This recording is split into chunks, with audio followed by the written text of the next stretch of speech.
on a toujours pensé que Martin Scorsese mériterait de recevoir le prix Lumière. C'est un prix qui est fait pour un homme comme lui, à la fois pour la carrière magnifique qu'il a faite et qu'il continue de faire, parce qu'il travaille à son prochain film, et pour sa cinéphilie très généreuse, très large et très active, en effet.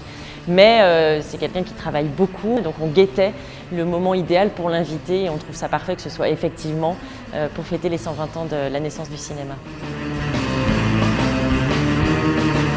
On est fiers d'une manière générale de réussir année après année à la fois à attirer la curiosité des plus exigeants des cinéphiles et des plus connaisseurs et de quand même de proposer à des publics plus larges, moins connaisseurs, faire découvrir la cinéaste russe Larissa Shepitko dont peu de gens connaissent l'existence.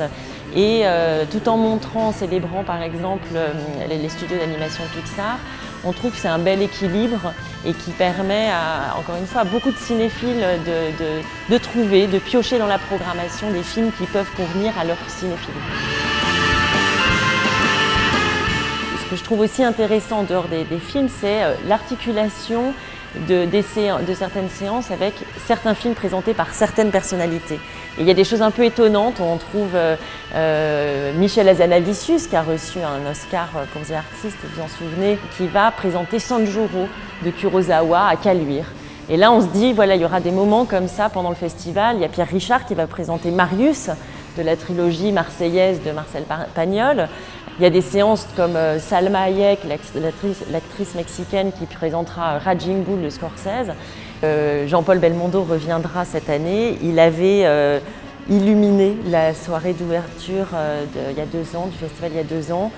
On va voir revenir des gens comme ça qui ont marqué les précédentes éditions. Et il y a une fidélité, il y a aussi des nouveaux noms. Il y a évidemment ceux qui seront l'objet d'honneurs particuliers, nos invités tels que John Lasseter, qui est le patron de Pixar et qui est l'auteur notamment de Toy Story. Et c'est très exceptionnel, par exemple, d'avoir John Lasseter qui ne voyage pas.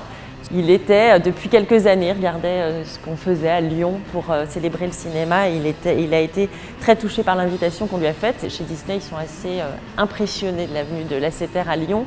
Et c'est un gros événement pour eux, donc c'en est un évidemment pour nous et pour les Lyonnais.